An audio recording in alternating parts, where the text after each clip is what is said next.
इतिहास के पन्नों में अनगिनत शूरवीरों का जिक्र है, लेकिन आज के इस ऐतिहासिक विश्लेषण में हम एक ऐसी शख्सियत के बारे में बात करने वाले हैं जिन्होंने न सिर्फ रणभूमि में दुश्मनों के छक्के छुड़ाए, बल्कि कला और संस्कृति की दुनिया में भी एक अमिट छाप छोड़ी।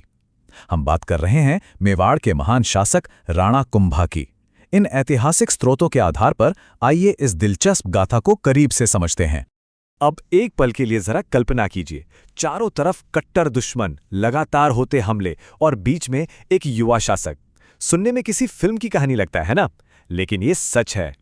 इतनी कमजोर और असुरक्षित शुरुआत के बावजूद उस युवा ने एक ऐसी अभेद्य विरासत खड़ी कर दी जो सदियों तक अमर रही।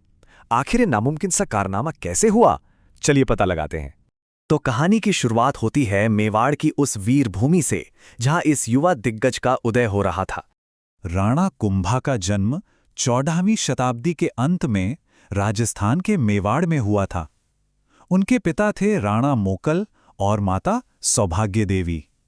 अब दिलचस्प बात यह है कि बचपन से ही उन्हें जो शिक्षा मिली वो बहुत ही अलग और व्यापक थी। मतलब सिर्फ तलवार चलाना और घुड़सवारी करना ही नहीं, बल्कि उन्होंने राजनीति की बारीकियों और संगीत की गहराई भी सीखी थी। सच कहें तो ये एक ऐसे शासक की तैयारी थी जिसे आगे चलकर हर मोर्चे पर लड़ना था। और वो लड़ाई बहुत जल्द उनके सामने आ भी गई। अब बात करते हैं कि कैसे उन्होंने अपनी सीमाओं को सुरक्षित किया और दुश्मनों का डटकर सामना किया। स्थिति सच में बेहद नाजुक थी। वे बहुत युवा ही थे जब अचानक उनके पिता की मृत्यु हो गई और पूरे राज्य का भार उनके युवा कंधों पर आ गया। उस समय मेवाड़ के चारों ओर महत्वाकांक्षी पड़ोसी राज्य घात लगाए बैठे थे। ये कोई आम चुनौती नहीं थी, बल्कि मेवाड़ के अस्तित्व पर ही एक बड़ा संकट आ खड़ा हुआ था।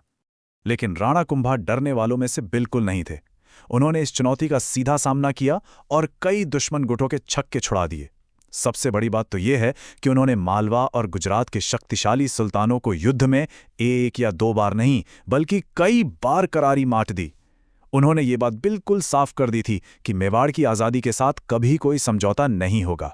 युद्ध के मैदान में अपनी ताकत का लोहा मनवाने के बाद उनका ध्यान एक और दिशा में गया, और ये उनकी वास्तुकला और विशाल किलों के निर्माण का दौर था, जिसने मेवाड़ को एक अभेद्य राज्य बना दिया।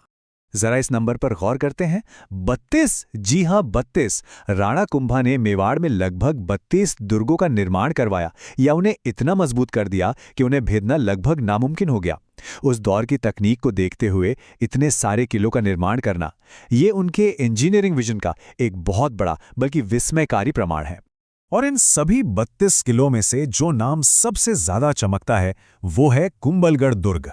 ये किला सच में रक्षात्मक वास्तुकला का एक मास्टर क्लास है। इसकी दीवारें इतनी विशाल और चौड़ी हैं कि कोई भी दुश्मन आसानी से इस पर कब्जा करने की सोच भी नहीं सकता था। आज भी जब हम इन दीवारों को देखते हैं तो राणा कुंभा की उस अचूक रक्षा रणनीति का अंदाजा तुरंत लग जाता है।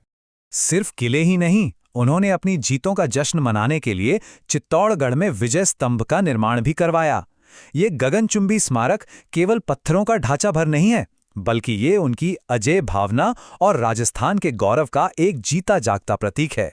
ये आज भी उनकी सफलताओं के एक स्थायी प्रकाश स्तंभ की तरह खड़ा है। इसी अभेद्य सुरक्षा और बेजोड़ वास्तुकला के कारण ही उनके शासनकाल को मेवाड़ का स्वर्ण युग कहा जाता है। एक ऐसा युग जिसका नेतृत्व एक विद्वान राजा कर रहा था। यहाँ उनके व्यक्तित्व का एक बहुत ही अद्भुत और दिलचस्प विरोधाभास सामने आता है।